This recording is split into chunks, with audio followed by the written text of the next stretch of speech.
σε όλους. Είμαι ο Νίκος Basakidis. Good morning, everyone. I'm Nikolaos Basakidis. I'm the deputy mayor at Kalamata. Αλλά και με αρκετά Kalamata is an urban μεγάλη έκταση αγροτικής παραγωγής. Στο μυαλό μας έχουμε όλη τη λέξη ποιότητα ζωής συνυφασμένη με το να φύγουμε από τις πόλεις. Δυστυχώς όμως η ροή των πραγμάτων λέγει ότι τα τελευταία χρόνια η αστιφιλία αυξάνεται.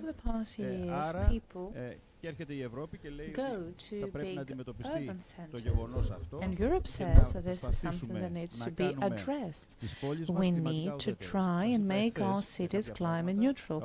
Yesterday I talked about a few things and actions that we have undertaken in Kalamata in order to ensure that the challenge of the past become an opportunity.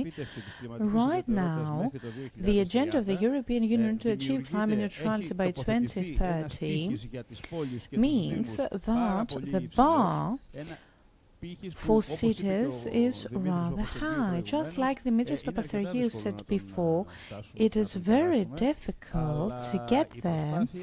However, we need to keep up all this good work.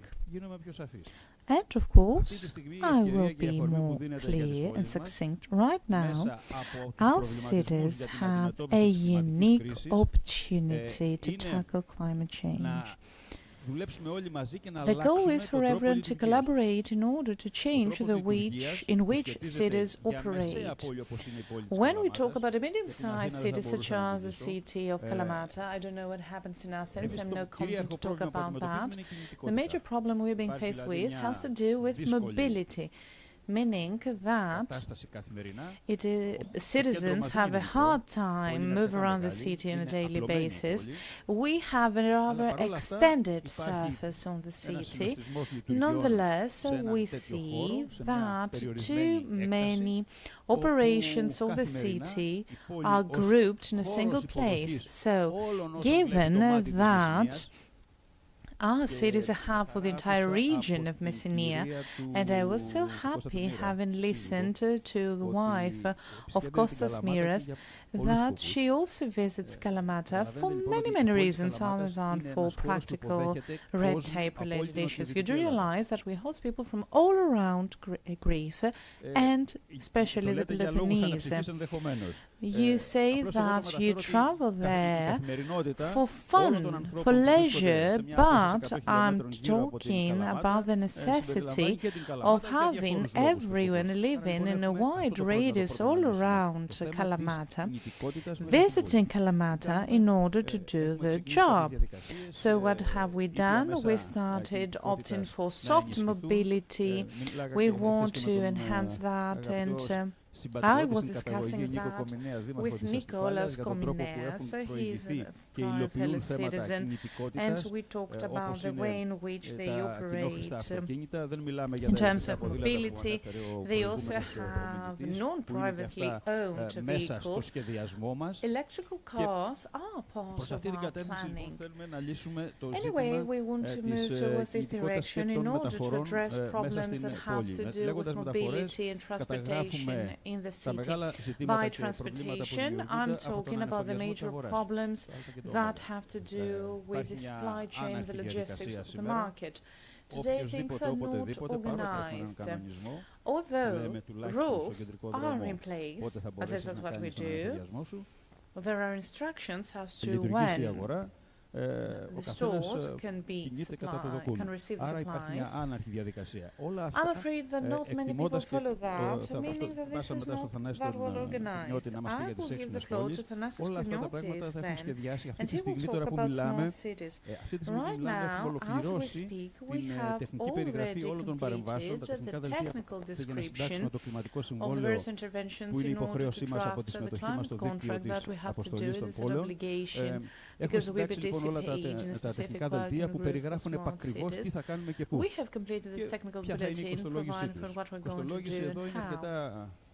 Μικρή σε σχέση με αυτά που θα σας πω σε λίγο. Well, when it comes to cost estimates, αντιληπτό, ελπίζω, το τι εννοώ. I will elaborate on that later on so that you can have a better overview. So, on the one hand, our goal is to reduce the need for vehicles within the city centre, and also we want to become independent from fossil fuel for transportation reasons. Okay, and that might be the first step. Even if we achieve that, we'll also need to ensure traditional vehicles with electric vehicles. I want you to keep that in mind, but what does it mean to have electric vehicles circulating around the city? What does it mean moving from fossil fuel to energy, and I'm talking about clean energy.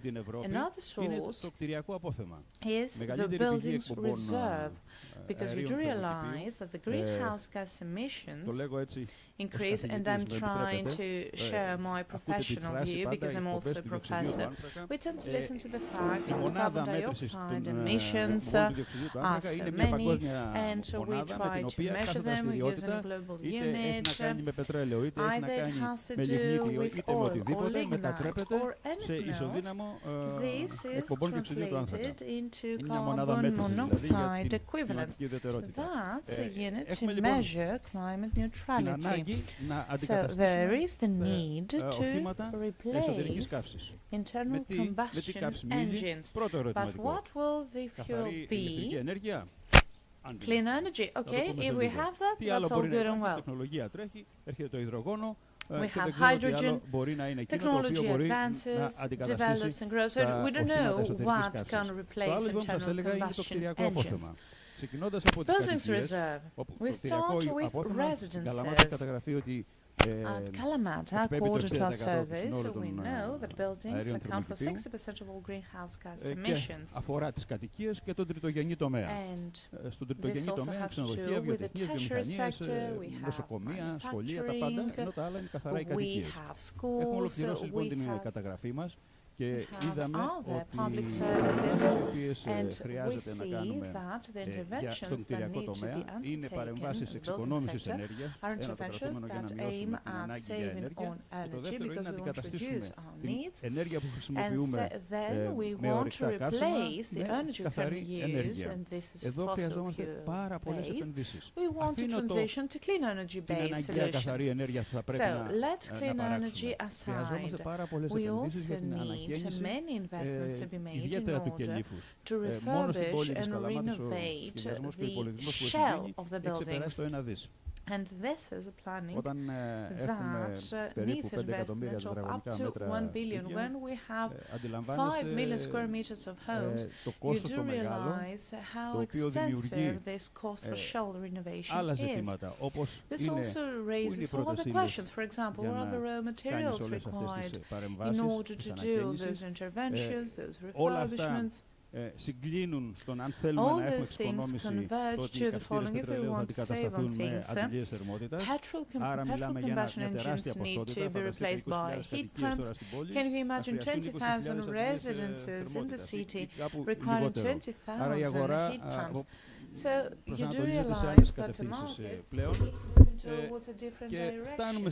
And this brings us to the needs for clean energy.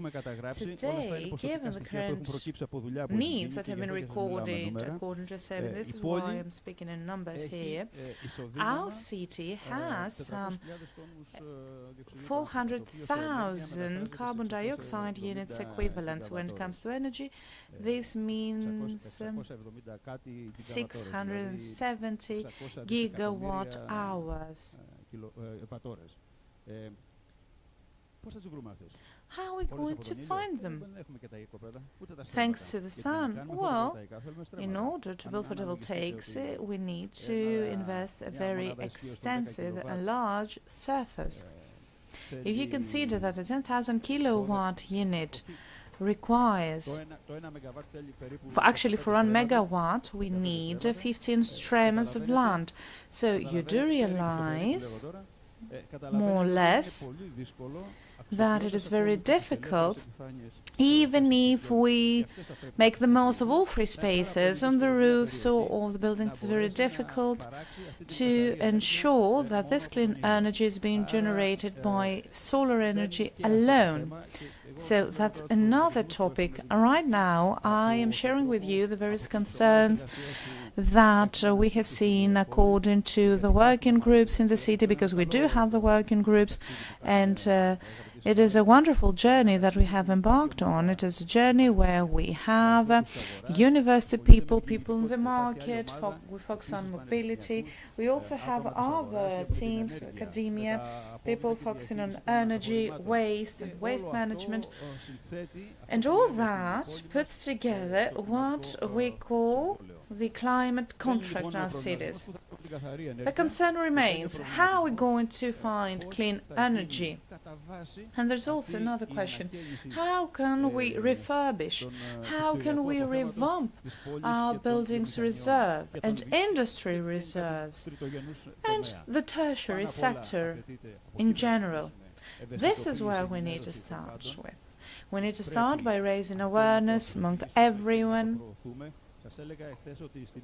This is something that needs to be promoted.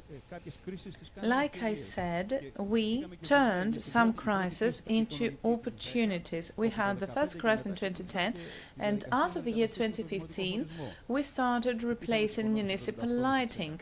We economized 85%. This means that out of 8 million kilowatt hours, that number dropped to 1.6 million kilowatt numbers. So that's a profit that we reinvest in other things.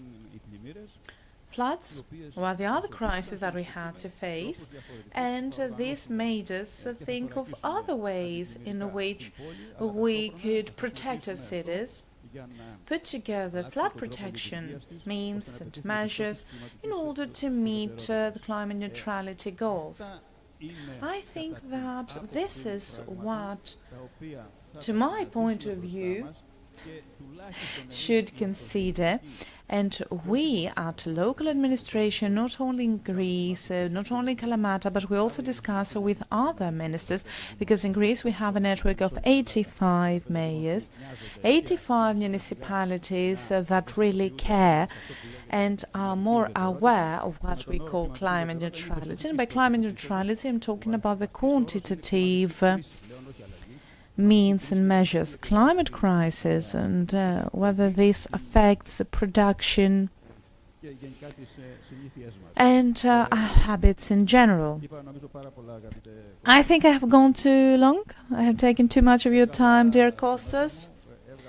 Thank you for allowing me to express myself. I was able to share what I have been experiencing in my city. This is a journey we have embarked on that I really enjoy, and I'm so happy for being here today on this occasion. I hope that this will be very helpful to everyone. Mayor, you have also signed the Memorandum of Understanding with the other municipalities. We feel like our cities is a missionary in order to spread the word in the region of the Peloponnese. We want to share all those good practices with you, with everyone. Let's hope that we'll have more such meetings in the future. Let's hope that everyone will become more familiar with climate neutrality. And the previous speaker talked about the charging station here in the city at Elefonisos. We know that there's a necessary infrastructure, and we also have other records talking about where we should install those things, but they need to operate on the basis of green energy. That's all. The comments from the audience are off the microphone and therefore cannot be translated.